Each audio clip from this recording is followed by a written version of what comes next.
for many of your movies, you have either it might be an article you've read or an image or something that triggers the movie for you. Do you want to talk about what that was for Blowout? Well, Blowout was when I was mixing Dress to Kill.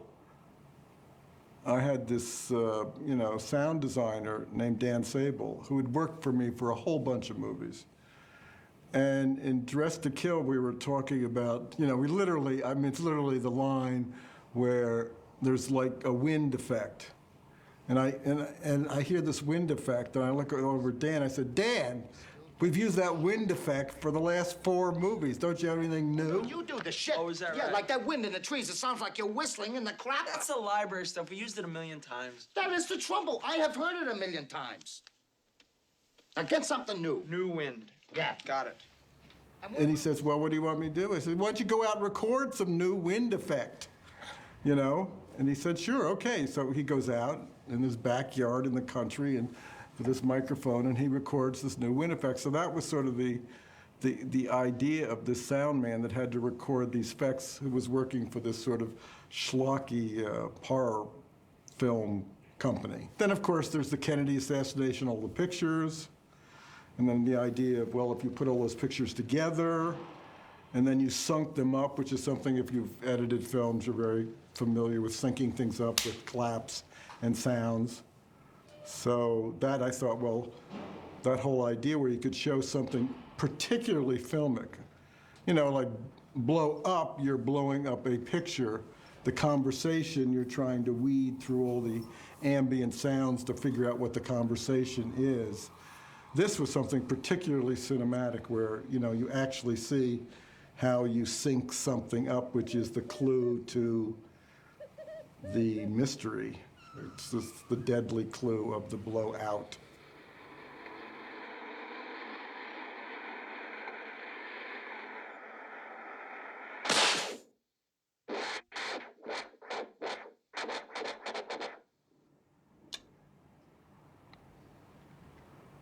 I like how much time you take also with when Travolta gets into all of it and he's syncing everything up. And you couldn't really do that now because it's all done on computer. No, but it's having worked in an editing room and syncing up rushes, and when you don't have anything to sync up with, you're looking for some kind of slap or some kind of percussive sound where you can sync the sound up to.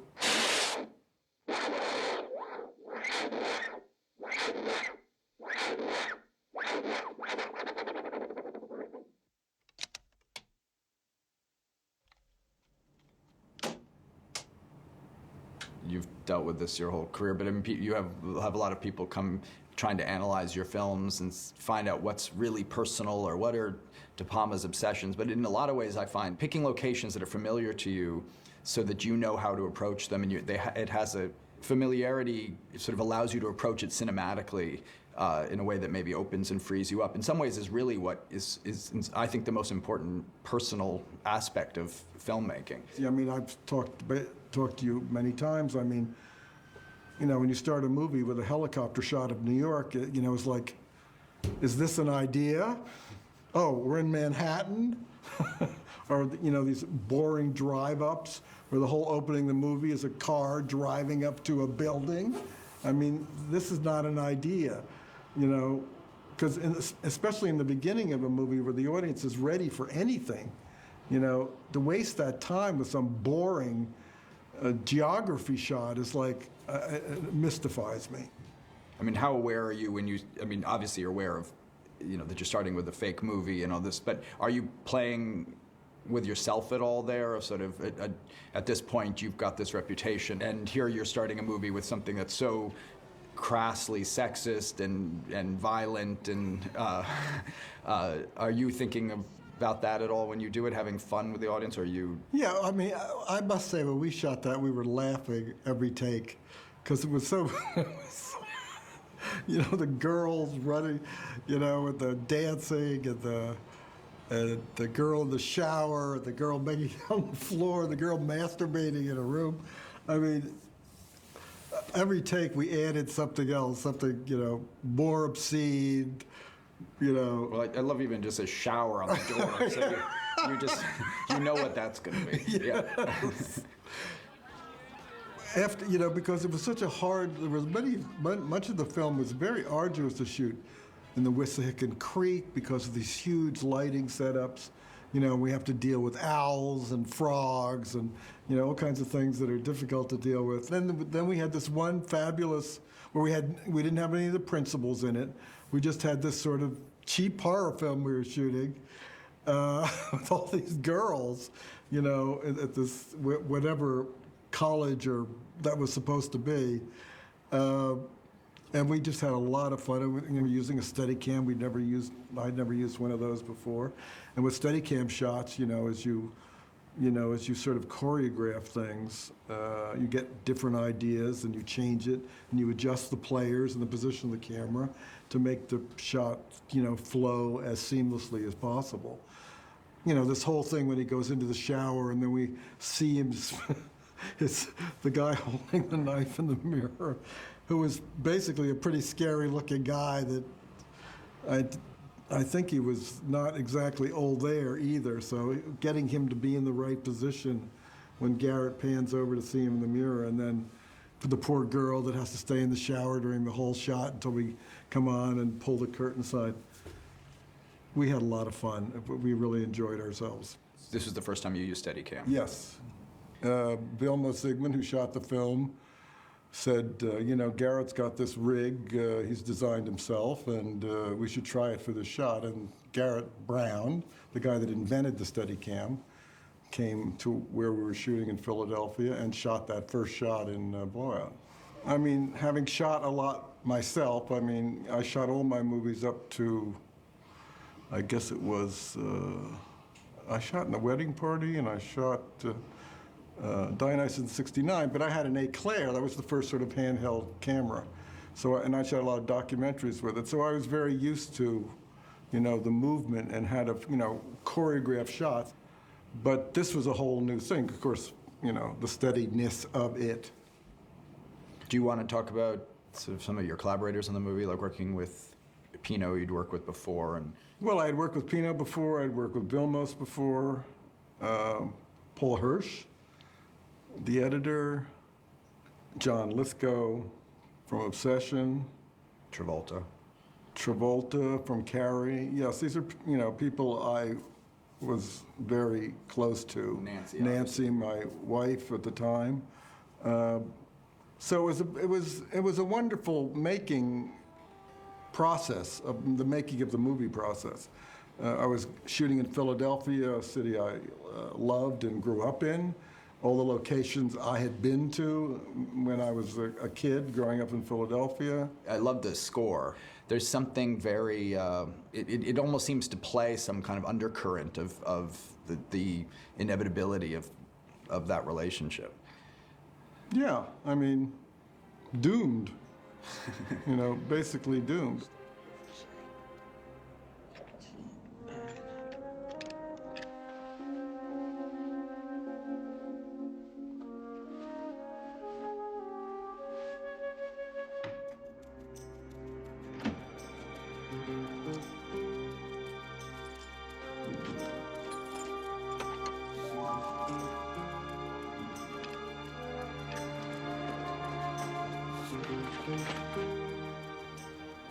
Now, Pino, with Pino, who did my first score, Carrie, and then Dressed to Kill, he speaks sort of not too good English, and I speak sort of not too good Italian, but somehow, having made so many pictures together, we managed to communicate in hand signals or whatever. And he did an extraordinary score there. It's one of my favorites. And with Pino, I would usually, lay out temp tracks and to give him some idea of what some composers don't like temp tracks. Morricone does not like temp tracks. You just have to sort of describe what you're doing to him, or give sort of classical references. Pino, I can give, scratch tracks to, and he sort of gets what you're going for. There's something about the editing in this one also because it's kind of this other subtext about filmmaking and about process and about sound and picture, you do that thing where you keep coming back. Yeah. Yes. Well, because I had to find two ways to shoot that because he was going to remember it. Now, obviously, the easiest way is to shoot it from his point of view, which is how he remembers it. You know, when he's sitting in the chair. Right, and you do the reverse and when he he's goes holding, back. yeah, exactly. He's holding the pencil and he's moving it around, and I can cut to his point of view of what he sees, whether it's the lovers on the bridge or the frog or the owl, you know, until the car comes. So that was I had that in my mind for when he recalls where the sounds were. But when I was going to shoot the initial sequence, I had to figure out how am I going to shoot this from a different perspective. And I got this idea of boom, boom, boom, boom, you know. And it's a sort of an idea I kind of use in Snake Eyes, where you have to go through the same thing again.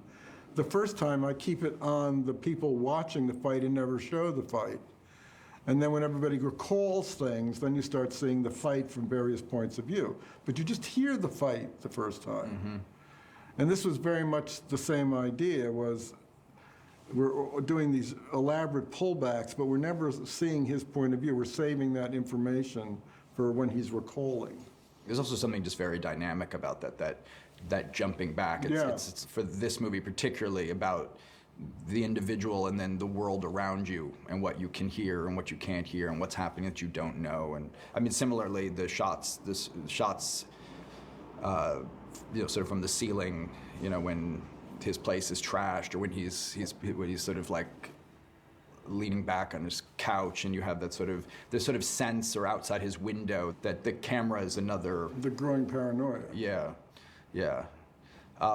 Do you just sort of thinking about that? Do you want to talk about the shot when he realizes his tapes are erased and that you go around? Yeah, that was. I don't know where I got. And I mean, you know, I'm always trying to figure out where the camera is in relationship to the material. I always have been saying and have said for years that the position of the camera is as important as what you're photographing. A dirty word to me is coverage.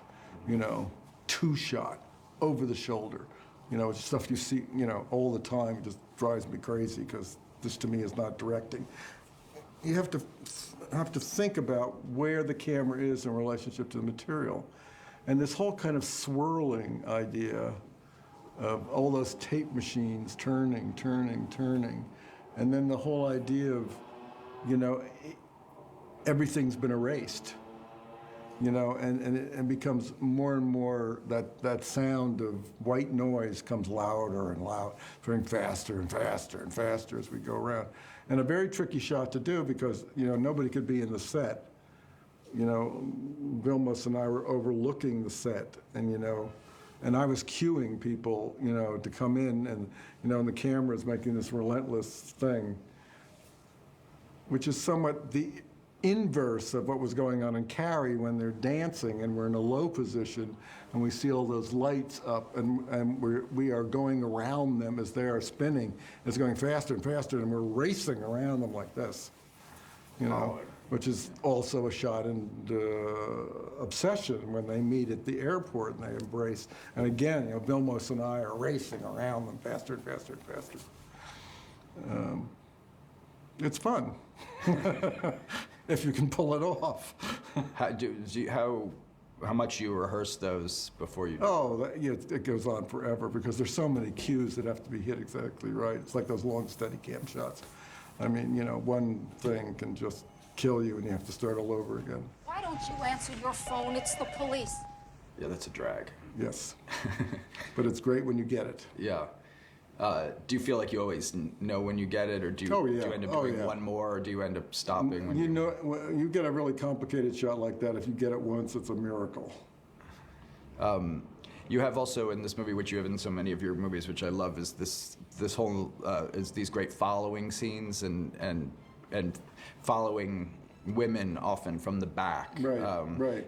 When Lithgow follows what turns out not to be her. But did you use Nancy in the early shots? No. We had, I think that the girl that plays that is her stand-in. Otherwise, we're getting somebody who looks physically like her. Right. We cast girls that look physically like Nancy because the whole idea is he's murdering people that all sort of look the same. But you never put Nancy in to fool the audience quickly, and then No, that girl looked very much like Nancy. She does, yeah, totally. And we had another girl, stunt girl, when Nancy gets pulled out of the car underneath the water that looked very much like Nancy. You know, until Nancy's in, there's a tank for when Nancy breaks the surface of the water and comes up. But pulling her out, Nancy is incredibly claustrophobic. It was like the scariest moment of my life was putting my wife in that car, because you put her in the car, and then the worst thing for a claustrophobe in the world, you seal the car, and then you start filling it up with water. I mean, I'll never forget, to this day, walking on the set with Nancy and that look on her face. It was like, I'm gonna die. And of course, they didn't tell me, like 2 or 3 takes before, when they were testing the car, it had collapsed. The whole thing had just collapsed. They didn't tell me till afterwards. They seemed to have fixed it. But, and I'll never forget Nancy, you know.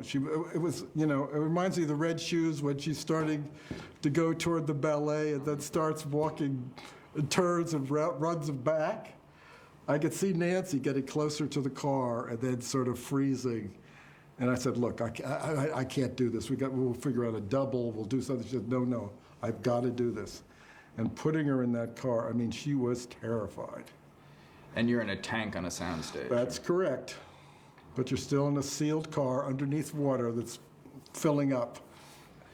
You use so many, you know, split screen is something you use a lot, and you also use in a lot of your movies, but in Blowout, there are a lot of split diopter shots too. Do you want to talk a bit about this sort of using the whole screen? Well, you want to, you know, it's like Greg Tolan in Citizen Kane, you want to keep everything in focus. I don't see anything great about, you know, shooting a shot where somebody in the foreground is in focus and that person in the background is out of focus. What's the value of that? Who wants to look at a blur in the background there, or you rack focus from one to the other, and the person in the foreground goes out of focus? Well, a split diopter is that you put they put a piece of focusing glass that's split right on the lens, and you have this focal plane focuses on that, and then you have another focal plane that focuses on this, and you have to figure out where to put the split so the audience isn't very conscious of it. Usually, you know, find an edge of something. And I forget where I started using split diopter shots. I remember Carrie's. There's one where Tommy is in the foreground, they're in class, and he's got that blonde hair. And then you see Carrie way in the background, and she's also in focus. So you have 2 focal planes simultaneously. I mean, in the old days, when we were shooting Citizen Kane, we were on a soundstage, you know, you could have wide-angle lenses that would, and get the f-stop up, you know, so high that you have tremendous depth of field, and that's why all those things are in focus. But, you know, we don't have that luxury. We're using probably fast film, fast lenses, so you have very little depth of field. So that's why there's a lot of, you know, sort of, there's one focal plane, and then everything else is out of focus.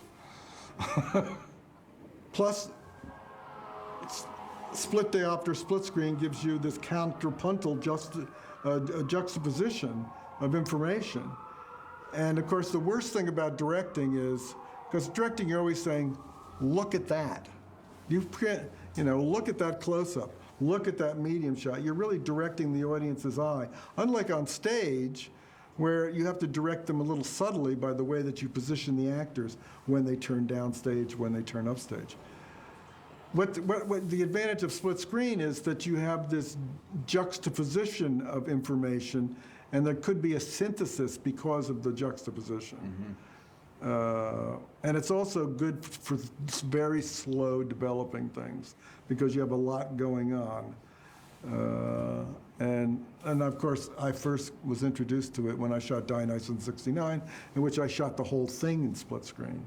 which is constantly juxtaposing what's happening with the audience and what's happening in the play and how they affect each other.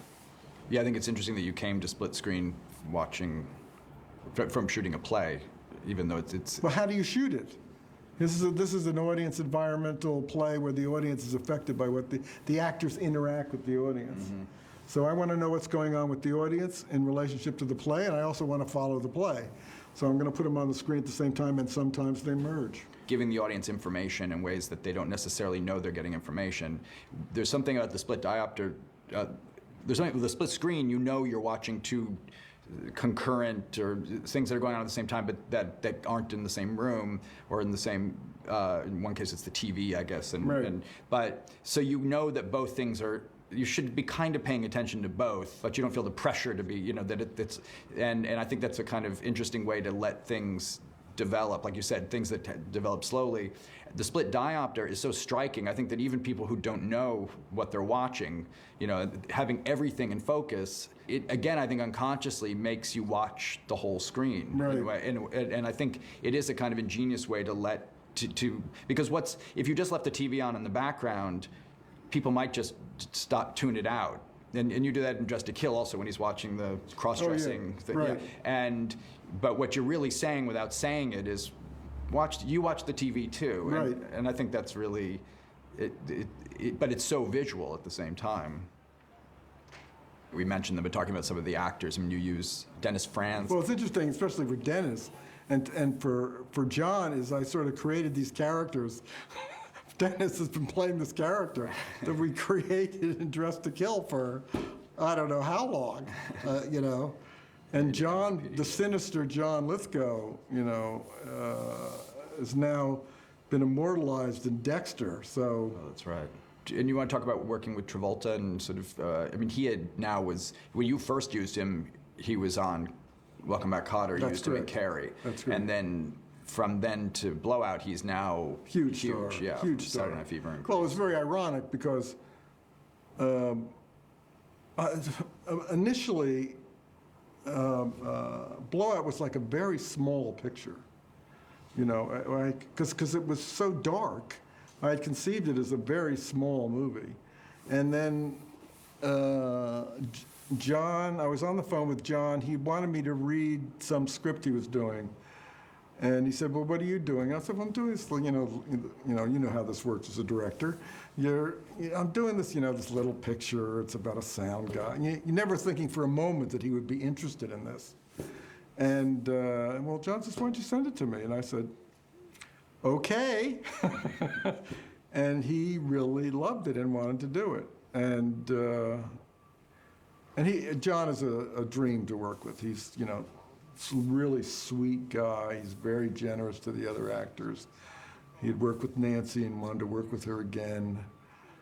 The only trouble was that the first stuff we shot in Penn Station where he runs, he fell and twisted his ankle.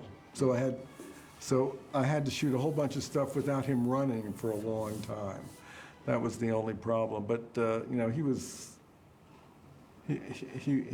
wonderful to work with. He has such a wonderful feeling about him. He's so warm and giving, and there's a gentleness to him. Yes. And I think which is great for that character because it makes his obsession and ultimately the which is totally destructive and could be very unappealing. It makes it you really feel sympathy for him at the end. At the end, I know.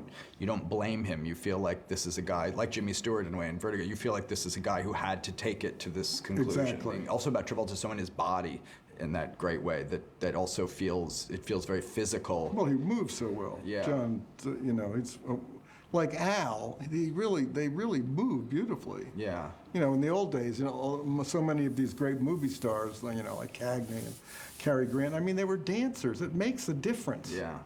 You know, they moved beautifully, and if you can photograph that, it's sensational.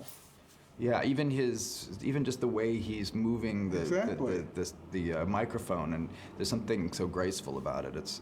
And it also makes something very visual that could be kind of boring to watch. I also love his look in the movie, that red shirt that he Yeah. has, and how much of that do you think about beforehand, or does it come with the costume design? Oh, well, we think about that a lot. I mean, we wanted to get him in sort of very basic kind of workman-like outfits. And I think we sort of went to some store on Broad Street and just walked in and put these things on him, these very basic kind of stuff I would wear. It's very functional. I feel that's true actually of a lot of your characters, particularly the male characters, often do have a jacket, or like Antonio Banderas in Femme Fatale and Craig Wasson and Body Double. There's something, they have a uniform. Yeah, and Dennis Franz playing me in Body Double with my jacket. We're workers. We have a uniform. We go to work. We don't think about, what we're wearing. And you like it because it has all the pockets. Yes, exactly. The production design is really great in that too. I mean, again, like the Dennis Franz apartment, the green and red walls, or so. There's a real, even though it's in color, it does have a really kind of sultry film noir feeling to it that I feel was badly imitated throughout the 80s. There's sort of red lights, but you use a lot of iconic things, but it's so located in real Philadelphia, which is obviously so personal to you. Yes. And I know location is a big thing for you. I mean, you design a lot of your shots by going to locations, but in this case, you knew the city so well that when you were writing it, you already kind of could imagine a lot of these things. Yes, absolutely. I mean, we used to go park up on Wissahickon Drive. I mean, I knew that location from parking in high school. That incredible bridge over the Wissahickon Creek, and the fish market that's on Broad Street, or Market Street rather. I've walked all over Philadelphia, so I know all those locations. And it's great when you go to a place and you've literally walked all the locations. I mean, sometimes, as you got into bigger movies and you had to travel all over the world, you had I had a very great location guy, Eric, that used to, that I discovered on Body Double. He used to go and find these incredible, like all the untouchable locations. Or Eric is, going all through Chicago, an incredible eye. But there are some movies where I literally walked to all the locations, and this is one of them. Blowout, Femme Fatale. I mean, I really traveled all over Paris, subways, motor scooters. I mean, I found all those places. And if you can take an interesting picture of it, then it may look interesting on film. If you can't take an interesting picture of it, forget it.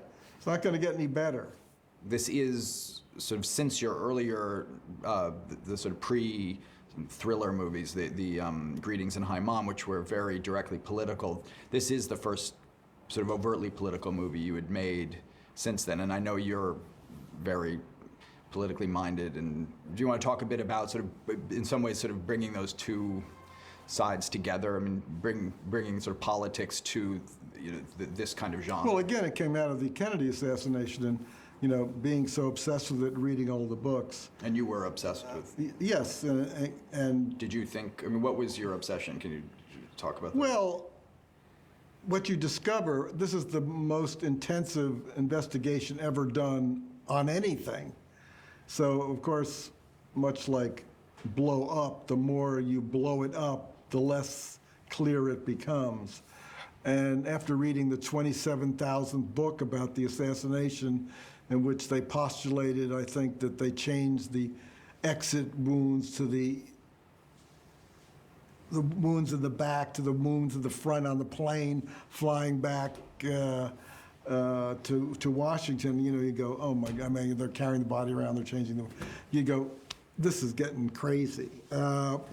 So there was that. And then, of course, having lived through the whole beginning of the assassination, seeing those pictures in Life magazine where they showed the Zapruder film frame by frame, that's where I got the idea of syncing the sound up.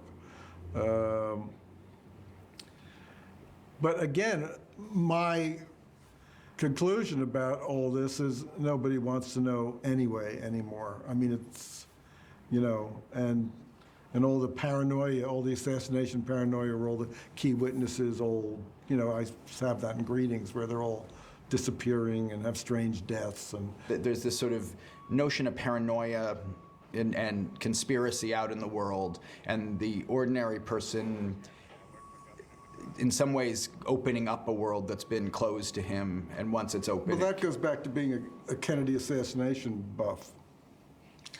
It goes back to Greetings and Hi Mom. I mean, the whole idea of all this information, and, you get obsessed with it. And in this instance, as probably in the Kennedy assassination, nobody cares anymore. Even if you when you have such an intensive investigation, you have so many variations of what happened, so you don't know, and it's like blow up, where all you see is grain when you get so big and big. You can't even discern anything anymore.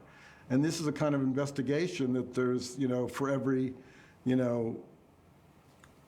A, you have a B, and for every B, you have a C. So it becomes ultimately a confusing point-counterpoint. The detective at one point, says, who the hell cares about this stuff anyway? I mean, this paranoia stuff. And then, John's saying, well, this is why this is what actually happened. And the guy says, who cares? Nobody cares anymore. And even at a point, you could almost argue that it's unclear whether or not it matters to Travolta. I mean, it becomes its own obsession. Yes. And of course, the real value is him meeting Nancy Allen and making that connection, but then he has to keep going, yeah. Right, he has to sacrifice her in order to solve this mystery that nobody cares about, basically.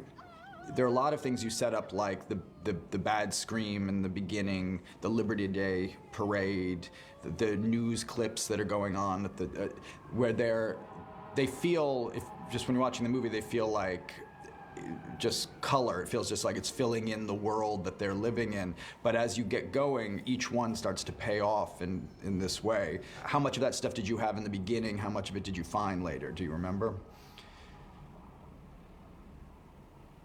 Well, again, it's very much inspired by, the news, or, how to,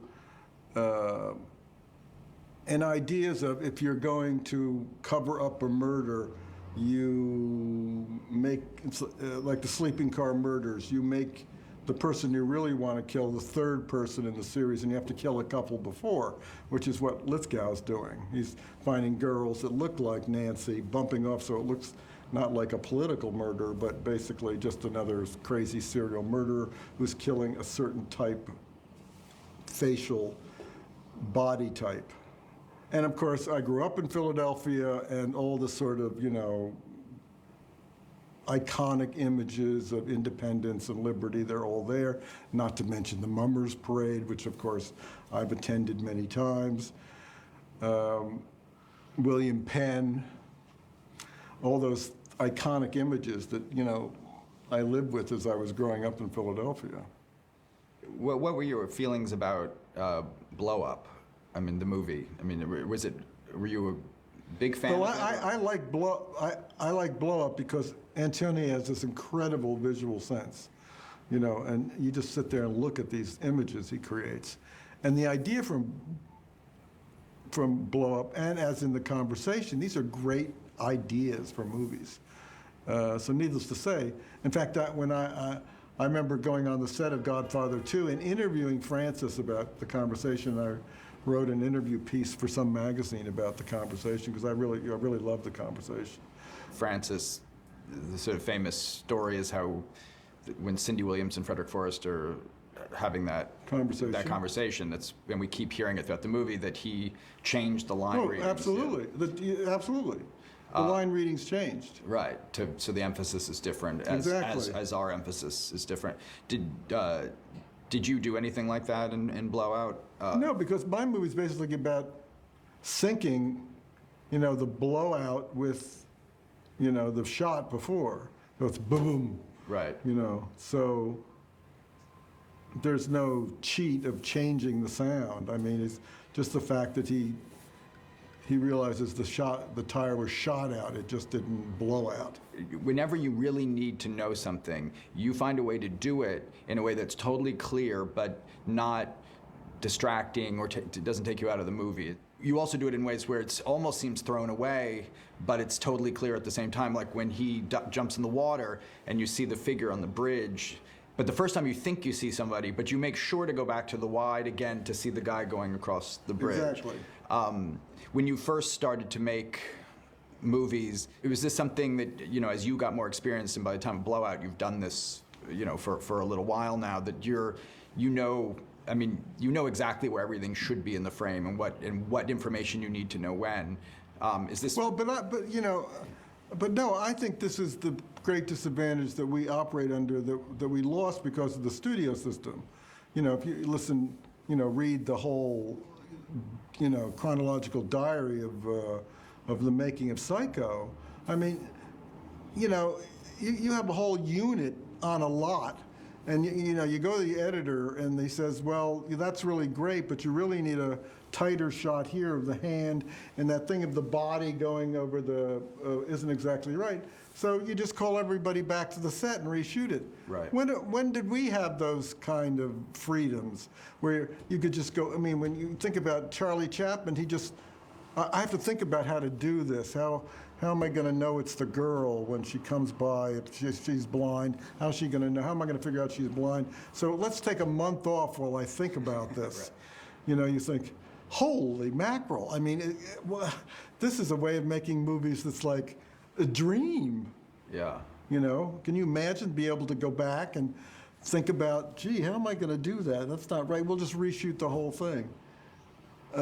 Unbelievable. And so that's, of course, you have a whole very strict vision of how you storyboard, you look at it, you take photographs, but of course you're not going to get it all right the first time. You're going to pick up things as you look at it in the other room. Gee, I need a shot of this, or to make this really work. That happens all the time. Yeah.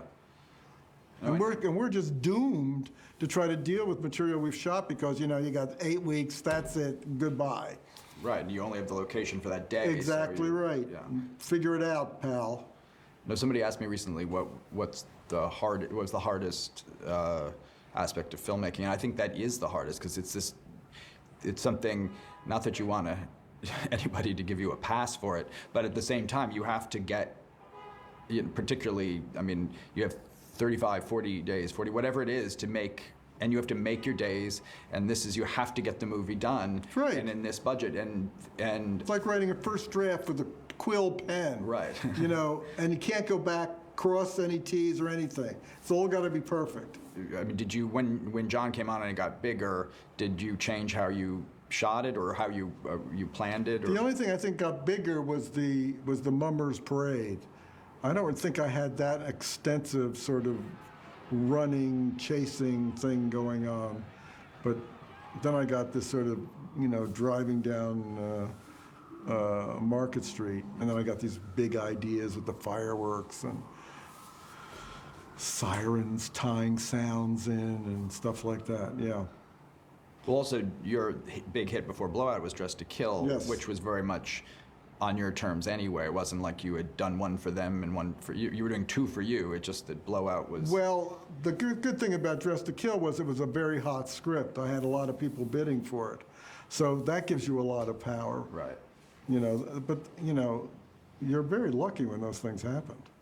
It was a very enjoyable experience, the making of the movie, even though we had some, horrendous problems. I mean, of course, the greatest tragedy was, as I was mixing the movie, somebody stole about 10 boxes of original negative. Wow. So you're at a mix of a movie in which you don't have the original negative for. And what sequences were they? Not a close-up of Nancy in a room. It was the Mummers Parade. Oh, wow. And all those shots, a lot of those shots on Wissahickon Drive, those huge shots of John with his microphone moving around. So we had to go back and reshoot all that stuff while we were mixing. On a movie about sound. Yes, exactly. So that was, I mean, one of the rare directors that's had his negative stolen. And you, do you, to this day, not know what I have happened? no idea. The truck was taking the original negative from New York to Los Angeles to be cut. It pulled into some place. It was open, and some kids, obviously, or somebody came in and just grabbed a whole bunch of boxes. They didn't even know what it was. And I'll never forget that phone call while I was mixing. And my editor and I running through trying to figure out what boxes they had stolen. I guess that's an insurance claim. Yes. Oh, needs to say we could spend as much money as we wanted. But And where was John at that point? Was he working or? no, we had to get everybody. It was, but you know, it was one of those things where the filmmaking community rallies together. It is such an extraordinary, horrible thing to happen that we just had people coming from all over, you know. Laszlo came and shot, Vilmos was shooting another picture, so Laszlo came and shot the stuff that we did in Philadelphia that weekend, and we had tons of people. So working. it was the stuff in the parade. The stuff in the parade. When he's driving through the parade, or Driving right down Market Street, right over William Penn, the whole Mummers Parade, the whole deal. Wow. When you finished Blowout, you went on to make Scarface, yes? Yes. I mean, at that point, you had done a number of movies that were could be sort of typed as De Palma-style movies that were sexy, tense, sometimes violent, sometimes, and you went on then to do Scarface, which was sexy and violent, but in a different way. And you've talked, and I think it's really interesting, about sort of how important you think it is for a director to get away from himself at times. Yeah, I think you have your own style of film. Well, look at Woody Allen. I mean, you know, he's making movies in Manhattan forever, so they're going to get a little repetitive. He's going to go over the same material again. He'll find different ways to explore it, but his earlier movies seem to be better than some of his later movies. But then he says, oh, I'm going to go to Europe and start making movies. Well, suddenly something new happens. And this is very much the way I've kind of approached my career, where I have very specific ideas, and I get these very visual ideas to make movies, and I construct scripts around them, and they're driven by kind of a visual idea or intellectual idea. And then I will just jump into something that's completely different from anything I've ever done, just to see what happens. And Scarface is, well, what do I know about Cuban gangsters? And I'll just see what happens. You know, sometimes it works out, sometimes it doesn't. You know, so, but I think it's good to get out of your own cliches. Don't start making the same movie over and over again, which is what one tends to do, especially if one is very successful at it. And you were talking about Blow Up sort of being a great idea, a great movie Yes. idea. We talked about Vertigo that way too. Do you want to say a little bit about Hitchcock and Vertigo? You have to think about what is something, when you're dealing in a certain medium, what is the thing that is best done in that form? I mean, obviously, if you're directing a play on stage, dialogue, character is paramount, because you're sitting in the audience looking, and you have to choreograph the people on stage from basically an audience's point of view. When you're making a movie, you have all kinds of things that you can explore. And what Hitchcock discovered, first is the point of view shot, which is, the idea of somebody walking or looking, and then you showing what they see, and the audience member identifies with the character, whether it be Jimmy Stewart or Cary Grant or whoever it might be, Janet Leigh, and what they are seeing. And this is how we experience life, through points of view shots, which, as we talked about once before, in computer games, which are sometimes old point of view shots, where you really go through the space and explore it from your point of view. So, and what's unique to cinema, unlike any other art form, is that you can show the audience and your character the same piece of information. They see what the character's saying. So you digest that point of view. It's unique to cinema. So a lot of things Hitchcock discovered, which I talk about the grammar of cinema, this is one of the basic building blocks. You know, you'll always notice Hitchcock when somebody's walking up, like going up to the, you know, the creepy house on the hill in Psycho, you know. He's tracking, looking at the house, tracking, looking at the house. You know, puts you in the character's head. Instead of objectifying it, you know, seeing the character walk up to the house. And Vertigo is an example where you follow a character, and because this is a process of getting to know the character purely visually. You mean, the whole following of Kim Novak in the beginning of the movie is he's got some ideas that the husband is stuck in his head, and he's basically observing what she's doing. But of course, what we find out later, she is acting, she is presenting a performance for him to digest as a suicidal person that's obsessed from somebody that's dead that's going to kill themselves eventually. What's great about it is that what we do as directors is we create these illusions, which are many times actresses, and in the process of Vertigo is he creates this vision of this girl, makes you fall in love with it, and then destroys it and devastates you.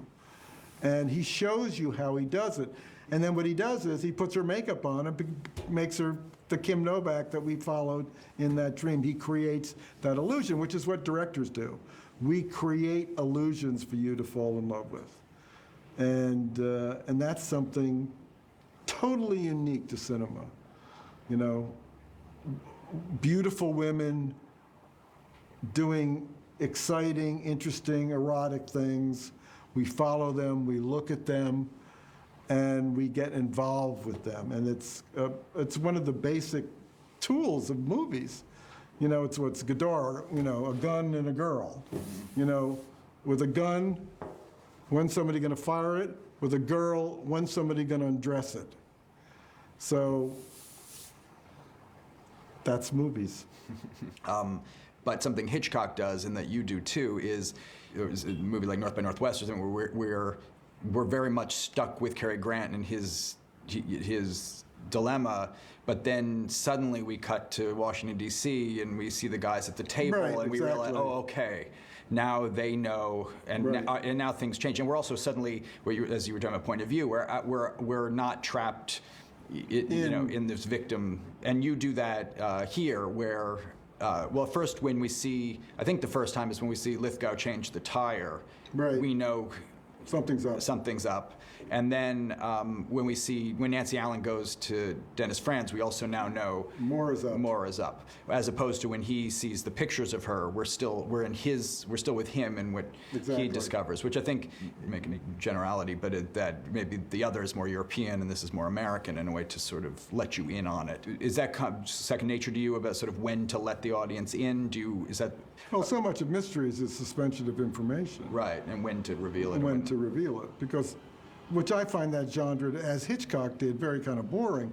Because the mysteries, most mystery novels, you're just going from one person to another, getting information, you know, and then you're trying to hide stuff from the audience that you reveal later. Mm-hmm.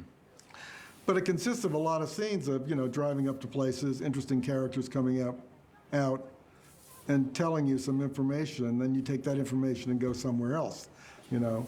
And it's a series of sort of interviews of interesting characters giving you more information, and then you hold back information you want to sort of reveal at the end. But I don't find that particularly cinematic, and either did Hitchcock. Yeah, so this is a way to open it up in some way cinematically without restricting. You are making movies, you know, you're not writing mystery novels or doing plays. Right. So Hitchcock, of course, the genius of Hitchcock will take something like Dial M for Murder or Rope and do the smart thing. This is a play. I'm going to find a way to shoot it like a play.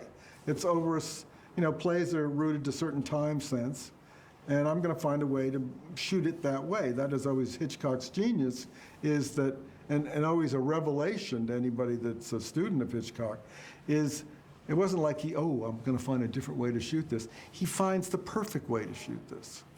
And you go, wow, that's a really good idea.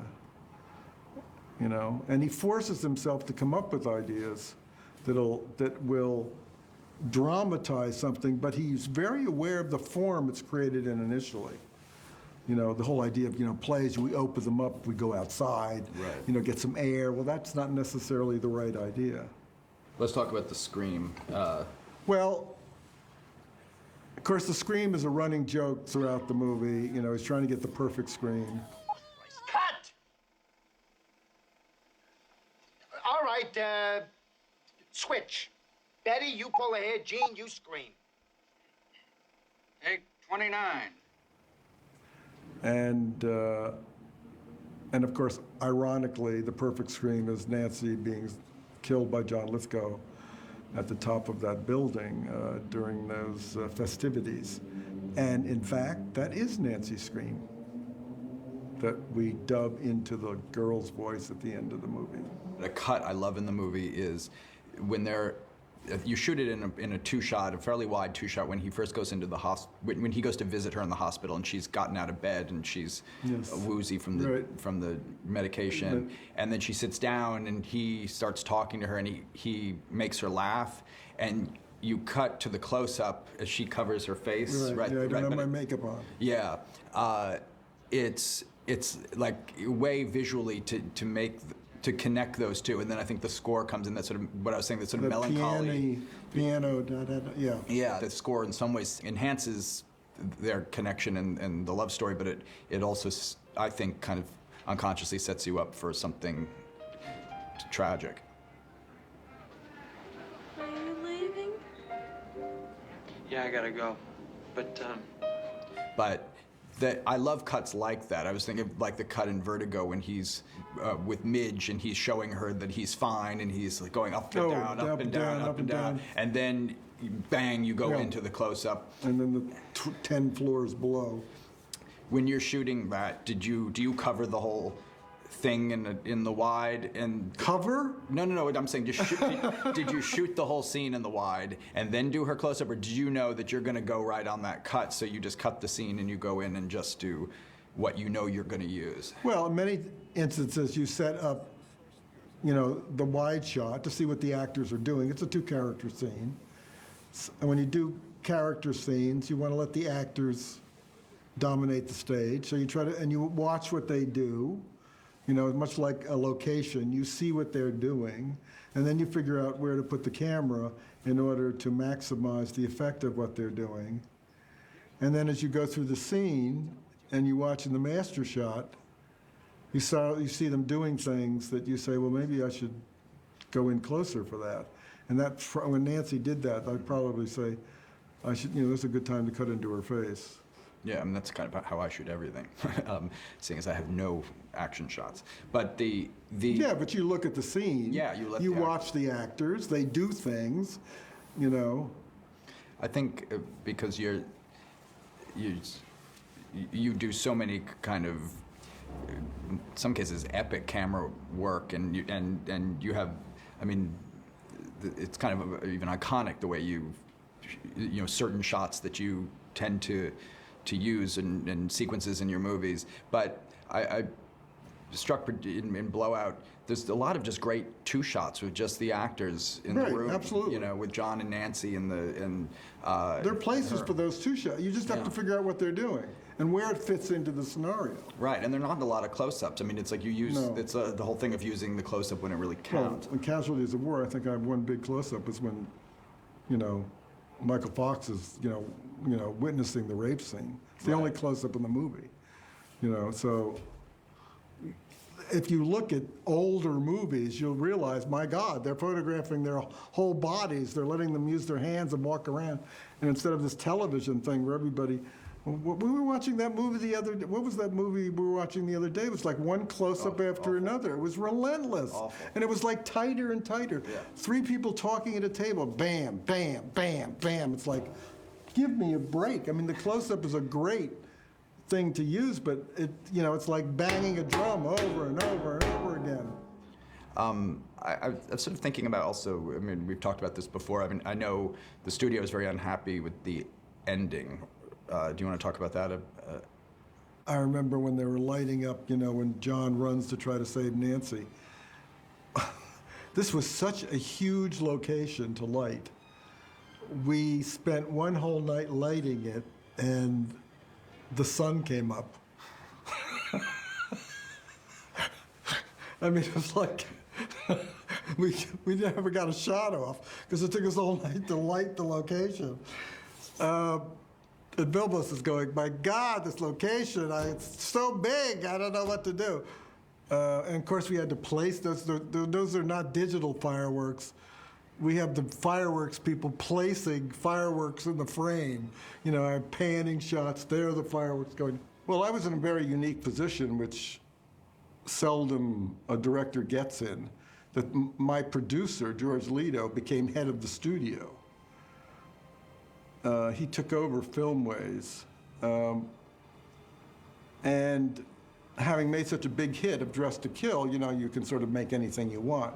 So, and never, of course, they all read the script, but they never quite realize what it's all going to be at the end. They think, oh, it's another De Palma thriller. This will be terrific. It's going to be like Dressed to Kill 2. And when I showed it to the executives, they were like, because the ending's so shocking, they go, oh my God, what a downer this is. But there was nothing to be done. I mean, my producer ran the studio, so it was basically, you know, release it, let's see what happens. And of course, it didn't do well at all. And do you think it's because of the ending, or? Oh yeah, I mean, I think, you know, Hitchcock had similar problems with Vertigo. I mean, it's such a stunning ending, but such a devastating ending. Yeah. You go, oh my God. But you remember those endings forever. All he's done, all he's sacrificed, people have died, and now it's just a scream in a horror movie. You know, that's a sad reality of life.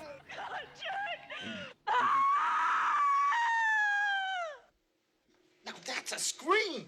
Jack, more on the screen. I don't want to distort it. Come on, bring it up. We'll see All right, what I'll we give got you a there. little bit more the next time we go through. That's wonderful. What do you think the rest of the mix?